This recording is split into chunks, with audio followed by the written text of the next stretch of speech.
Next, a poem, Open the Doors Again, by Liz Lochhead, the Scots Makar or national poet. It's very much drawing upon an earlier poem by her predecessor, Edwin Morgan, when this building was opened. Just to further put us in mind of what Edwin Morgan wrote for the opening of this wonderful building on October the 9th, 2004, this is called Open. Open the doors, said the poet Morgan, singing out about our dearest, deepest wish, that the work of this, our Scottish Parliament, begin, and the light of the mind shine out, as the light of that new day shone in. Poets have never been our fond of politicians, are rightly guy wary of flags and slogans. The Saltire is not a bit of blue sky with a vote on it. When Burns vented his scorn for thon parcel of rogues, they were our ain rogues, mind, in our ain nation. Morgan wasna blate either about dishing out a flightin in advance to you, our brand new parliamentarians. He tell't you to no be a nest of fearties, nor a phalanx of forelock tuggers, nor a symposium of procrastinators. He charged you to never ever dare come out with "it wasna me," nae excuse for thon droopy mantra. He rhymed off quite a catalogue of what we most definitely did not and do not want. What do the people want of the place? He asked. Answered, that it be filled with thinking persons as open, aye, open, and adventurous as its architecture. Now, justice is a fine and bonny word to engrave upon a mace, as are integrity, compassion, and wisdom. Grand concepts, qualities to grace every last thinking person of our Parliament. But above all, openness. How else to turn an abstract noun, a name, into a concrete verb, a doing word? Open your ears, listen, let the people petition and be heard. Justice, wisdom, compassion, integrity. Open your eyes and see. Integrity, compassion, justice, wisdom. Open your hearts and hope. Open your minds to change. Open the future, because it's not yet written. It's as open as that it's coming yet is true. But close the gap between what we say and what we do. Open the doors. Let the work of this, our fourth Parliament, begin. Let the light of the open mind shine out. Let the clear and open light of day shine in. The magnificent Liz Lochhead, definitely no blate when it comes to telling politics and politicians the way things are. A couple of quotes there, of course, many from Edwin Morgan, but it's coming yet, a reference to the song "A Man's a Man." Your Majesty, on behalf of the people of Scotland, can I thank you for declaring this fourth session of the reconvened Scottish Parliament open. Although, as some of our friends in the press will assuredly point out, we will then immediately move into recess. Your Majesty has been the firmest of friends of this Parliament, particularly in some of our early and difficult years, and you now return to demonstrate that confidence as we move into a different age. Scotland and Parliament have changed since you first came to congratulate our newly democratised nation in 1999. We have grown in esteem and ambition, and we wish to grow more. Since May, a whole clamour of voices have been scrambled to debate the road ahead. Some urge us to ignore Edwin Morgan's call, repeated by our new Makar, to be bold. But the nest of fearties approach is for another time and place. This is a country increasingly comfortable in its own skin. We aspire to be more successful, more dynamic, fairer and greener. We want to uphold the values of the common weal, to protect the vulnerable, nurture the young. We want to emerge from current economic difficulties into better times. Your Majesty, can I quote from a recent speech which she made to another nation of these islands, and one which was received with great praise and warmth. At a banquet in Dublin Castle, after an impressive opening in the Irish language that I will not attempt to emulate, you said, "Together we have much to celebrate. The ties between our people, the shared values, the economic, business and cultural links that make us so much more than just neighbours. They make us firm friends and equal partners." Scotland, Ireland, England and Wales. Together we do have much to celebrate. The English language of Shakespeare, James Joyce, Dylan Thomas, Edward Morgan himself. One of the greatest works in that language, of course, is the King James Bible, which is 400 years old this very year. The translation was first suggested, not at Hampton Court, as is often claimed, but at the General Assembly of the Church of Scotland in Burntisland, Fife, in 1601. It was driven by Scottish egalitarianism, a commitment to education, the desire that everyone should be able to read and understand Scripture. The idea travelled south with King James VI of Scots when he accepted the English crown 2 years later. It was brought then to life by scholars in Cambridge, Oxford and Westminster. It has given us some of the most common phrases in the language we share. For example, a thorn in the flesh, from Corinthians 12:7, a fly in the ointment, Ecclesiastes 10:1, turning the world upside down, Acts 17:6, and a law unto themselves, Romans 2:14. Phrases which occasionally resound around this chamber and are not always deployed in the interests of the government. So there is much that we share, this much we know. But the nations of these islands are also distinctive, with our own unique history and culture, our own economic challenges and our own opportunities. Some of us believe the best way to articulate that uniqueness and tackle these challenges lies within ourselves and should be fully expressed within the work of this Parliament. However, whatever constitutional path the people of Scotland choose, and it is their choice to make, we will aspire to be, in your words, firm friends and equal partners. It gave me great pleasure recently to represent Scotland at the wedding of your grandson in Westminster Abbey. And we look forward, as you do, to another wedding, that of your granddaughter Zara in the Canongate Kirk, a holy place which you first visited in the first day of your first visit to Scotland as our Queen. It is worth remembering that the Canongate itself was commissioned in 1688 by King James VII, King of both Scotland and England, when these two countries had their own parliaments in Edinburgh and London. From 1603 until this Parliament entered a rather long adjournment in 1707, your predecessors reigned over two sovereign nations, and there was nothing particularly unusual in that arrangement. And today, Your Majesty, you come here as Queen of Scots, but also as head of state of 16 different realms and leader of a Commonwealth comprising 54 nations. It's a role which you have always taken seriously and discharged flawlessly. I look forward to welcoming you to the Commonwealth Games, which take place in Glasgow in 3 years' time. In your last Christmas address, you mentioned the Delhi Games and observed that the smallest nations get the largest cheers. The City of Glasgow, therefore, can guarantee a deafening welcome in 2014 when Scotland will compete in the Games as the host nation.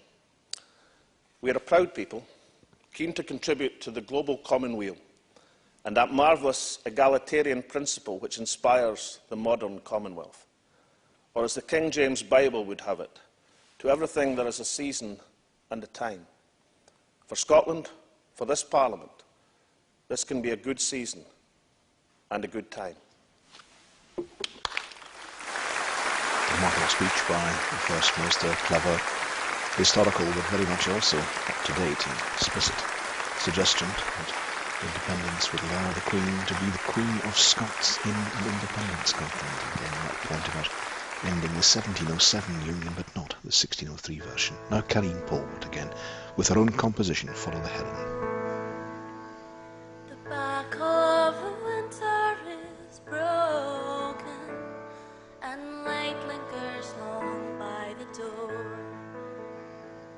and the seeds of the summer have spoken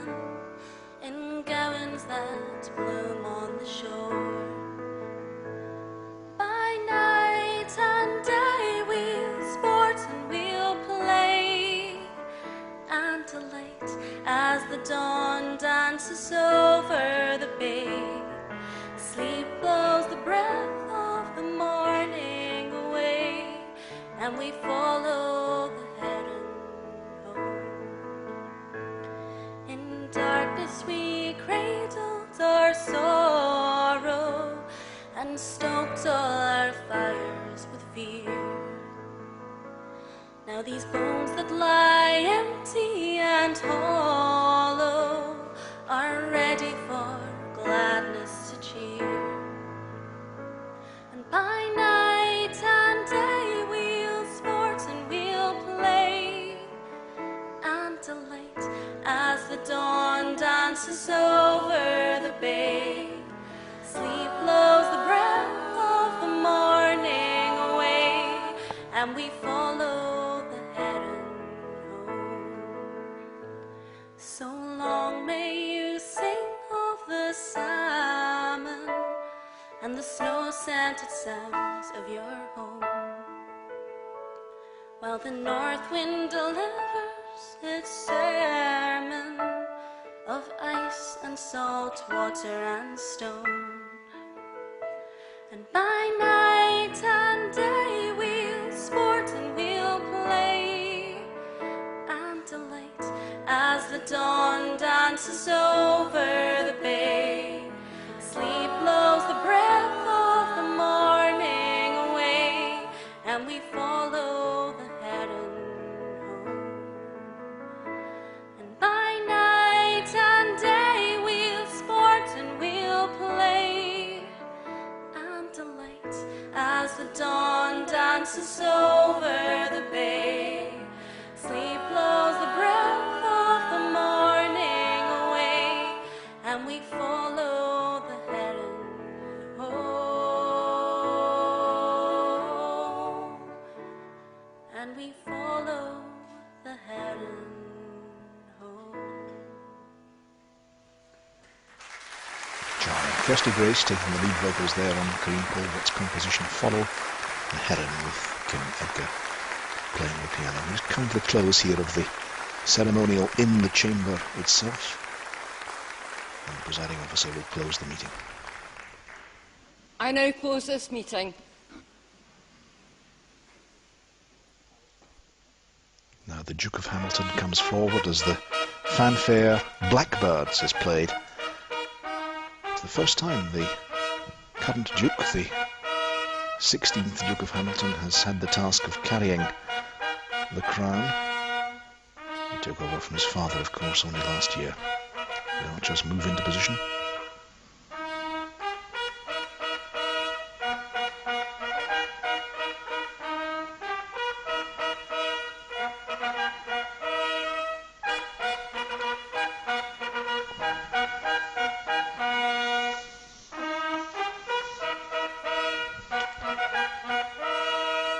The Queen, the presiding officer, the Duke of Edinburgh, following the crown there. The crown, in its remodelled form in 1540, was first crowned the infant Mary Queen of Scots in 1543, and today in 2011 it's being used in the ceremony opening the new 5-year session, rather than 5-year session of the Scots Parliament.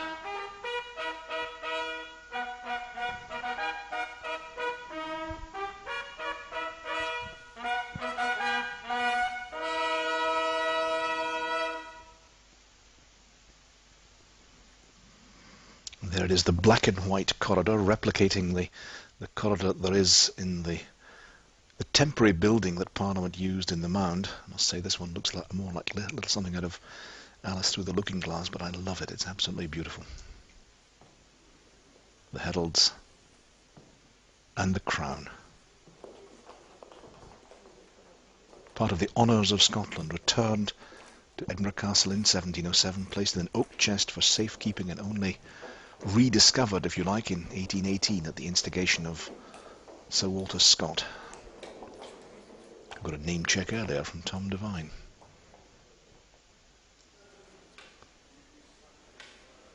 Yes, Isabel, this is actually, she's chatting to Bob Reed at the moment from North Lanarkshire. Bob is one of 10 taking part in an exhibition called Moving Stories. To explain what this is, these are individuals who have engaged with the Parliament in various ways, petitioning it, coming along to debates, arguing for changes in the law or whatever.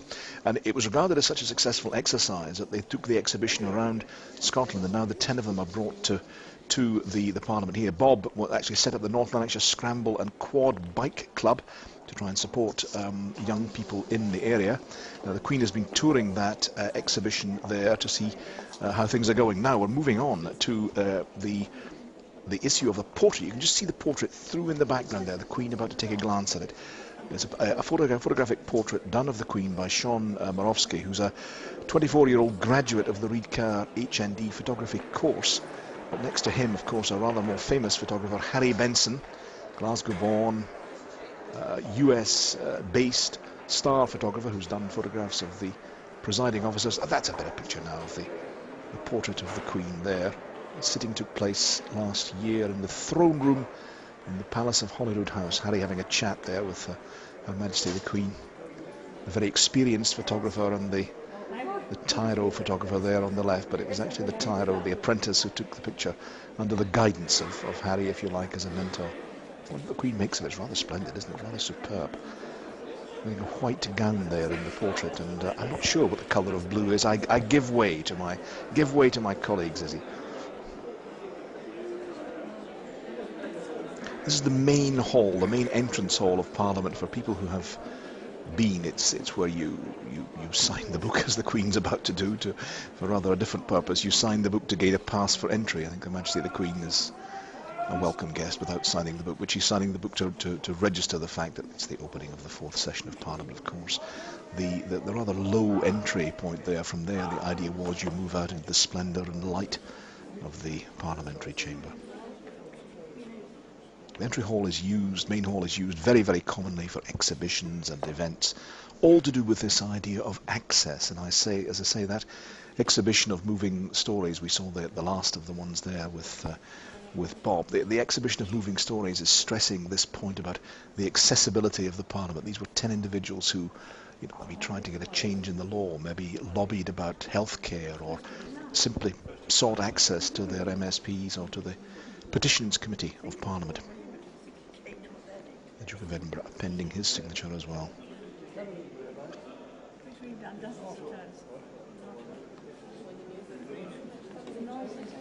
And after this, Her Majesty the Queen will just pop across the road to the Palace of Holyrood House. The guard waiting outside for her as she emerges, the Saltires and the Guard of Honour.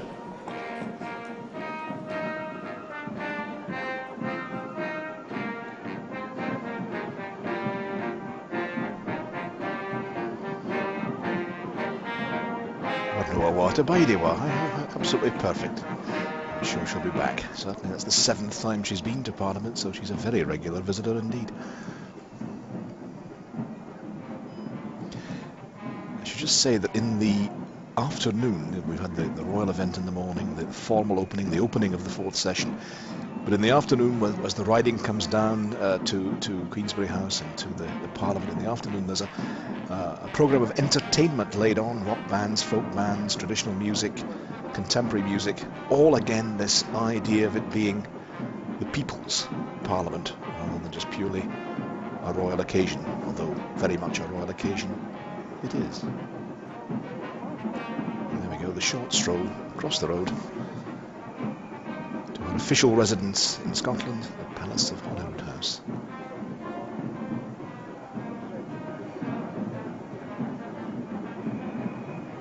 The posy being presented.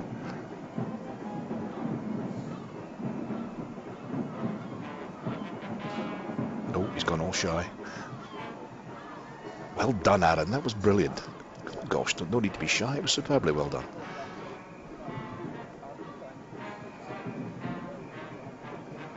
Isn't it a beautiful sunny day for the event as well? Absolutely superb given the weather we've had, but it's beautiful. Sunshine today for the Queen's visit. It's excellent.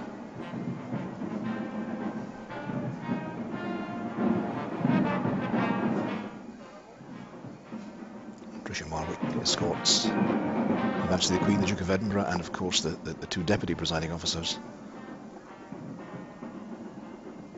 nipping over the way.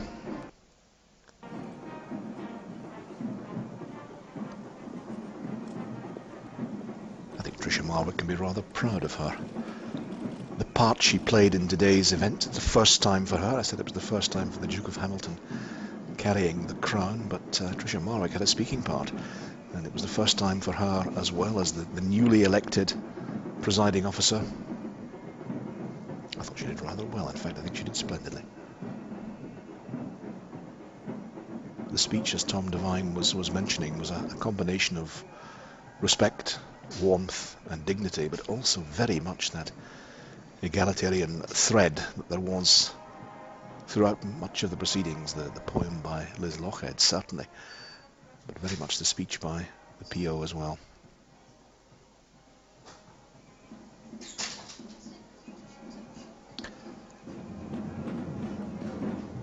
A salute, a guard of honour, and the events in the Parliament of Holyrood are over as the Queen heads to the Palace of Holyrood. Listen, let the people petition and be heard. Justice, wisdom, compassion, integrity. Open your eyes and see. Integrity, compassion, justice, wisdom. Open your hearts and hope. Open your minds to change. Open the future, because it's not yet written. It's as open as that it's coming yet is true, but close the gap between what we say and adventurous as its architecture. Now, justice is a fine and bonny word to engrave upon a mace, as are integrity, compassion and wisdom.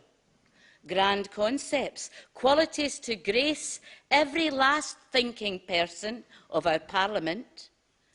But above all, openness.